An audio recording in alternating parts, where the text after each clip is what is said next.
اور دل آخرت کی طرف مائل ہوتا ہے، آخرت کی یاد دل میں گھر کرنے لگتی ہے۔ چنانچہ رسول پاک علیہ السلام کی حدیث پاک حضرت سیدنا بریدہ رضی اللہ تعالیٰ عنہ راوی ہیں، فرماتے ہیں رسول پاک علیہ السلام نے فرمایا کہ میں نے تمہیں زیارت قبور سے منع کیا تھا، لہٰذا اب زیارت کرو، کیونکہ یہ دنیا سے بے رغبتی پیدا کرتی۔ اب مزارات پر جانے کا طریقہ کار کیا ہونا چاہیے؟ مزارات پر بندہ جائے تو ادب کا لحاظ رکھتے ہوئے کیسے جائے، کیا کرے بندہ جاتے ہوئے؟ اس کے بارے میں اعلیٰ حضرت امام اہل سنت مولانا امام احمد رضا خان رحمۃ اللہ علیہ آپ نے بڑا پیارا طریقہ بیان فرمایا ہے۔ وہ طریقہ یہ ہے کہ جب کسی بھی صاحب مزار کے مزار پر حاضر ہوں، کسی بھی ولی کامل کے مزار پر حاضر ہوں، تو ان کے قدموں کی طرف سے جایا جائے۔ اب قدموں کی طرف سے جائے تو پھر بندہ 4 ہاتھ کے فاصلے پر پیچھے کھڑا ہو جائے۔ اب 4 ہاتھ کے فاصلے پر کھڑا ہو گیا تو اپنا چہرہ صاحب مزار کے چہرے کی سیدھ میں کر لے اور متوسط انداز میں یعنی درمیانی آواز میں کہے السلام علیکہ یا سیدی ورحمۃ اللہ وبرکاتہ۔ پھر 3 مرتبہ درود غوثیہ پڑھے۔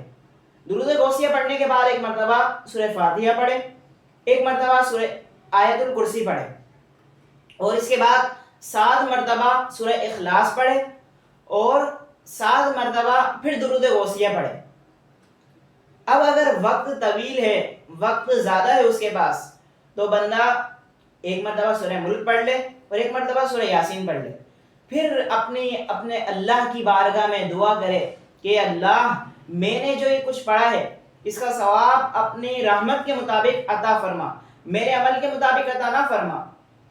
پھر صاحب مزار کو اپنے رب کی بارگاہ میں وسیلہ بنائے، ان کے وسیلے سے اپنے رب کی بارگاہ میں دعا کرے، پھر آہستہ سے سلام عرض کرے اور واپس اپنے گھر کو آ جائے۔ اب اعلیٰ حضرت نے آگے فرمایا کہ مزارات کا طواف کرنا بالاتفاق ناجائز ہے۔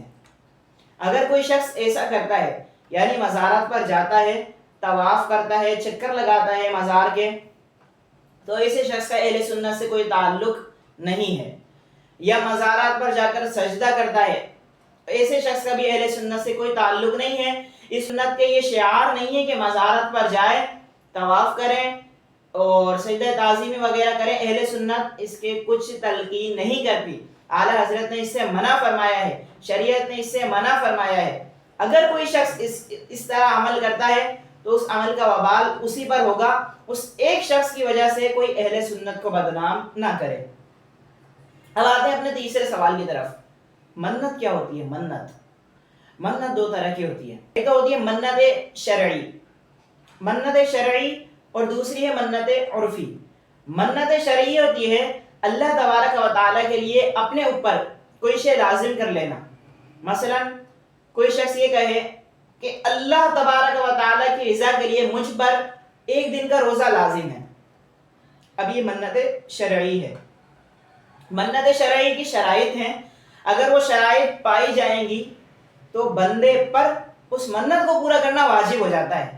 اگر بندہ وہ منت پوری نہ کرے گا شرائط پانے کے باوجود تو وہ شخص گناہ گار بھی ہوگا، اور اس نحوست کی وجہ سے یعنی جو انہیں منت پوری نہ کری اس کی وجہ سے اگر اس پر کوئی مصیبت آ پڑے تو اس سے بھی کچھ بعید نہیں ہے، ہو سکتا ہے اس پر کوئی مصیبت آ جائے منت پوری نہ کرنے کی وجہ سے۔ اچھا، دوسری منت جو ہوتی ہے وہ ہوتی ہے منت عرفی۔ عام طور پر یہ لوگ کر رہے ہوتے ہیں، جیسا کہ کوئی یہ کہتا ہے کہ اگر میرا فلاں شخص لوٹ آیا تو میں مزار پر جا کر چادر چڑھاؤں گا یا مزار پر جا کر نیاز تقسیم کروں گا۔ یہ منت ماننا بالکل جائز ہے۔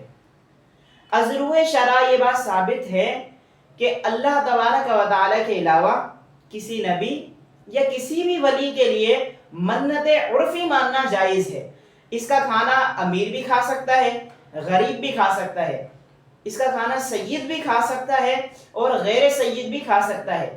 منت عرفی یہ نیاز کہلاتی ہے، جبکہ منت شرعی یہ صرف رب تعالیٰ کے ساتھ خاص ہے، منت شرعی میں کوئی شریک نہیں ہو سکتا۔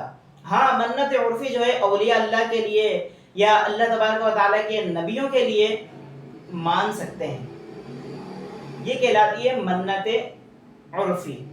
اللہ تبارک و تعالیٰ کے لیے جو منت ہوتی ہے وہ خاص منت ہوتی ہے اور وہ منت شرعی ہے۔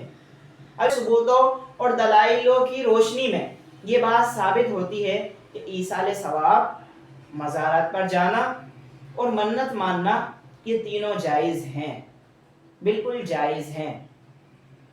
اب اگر کوئی شخص اس میں اپنے اٹکل سے کوئی بات کرے تو بات کو قبول نہیں کیا جائے گا۔ اللہ پاک سے دعا ہے کہ اللہ پاک ہمیں حق سننے، حق بولنے اور حق پر عمل کرنے کی توفیق عطا فرمائے۔ وما علینا الا البلاغ المبین۔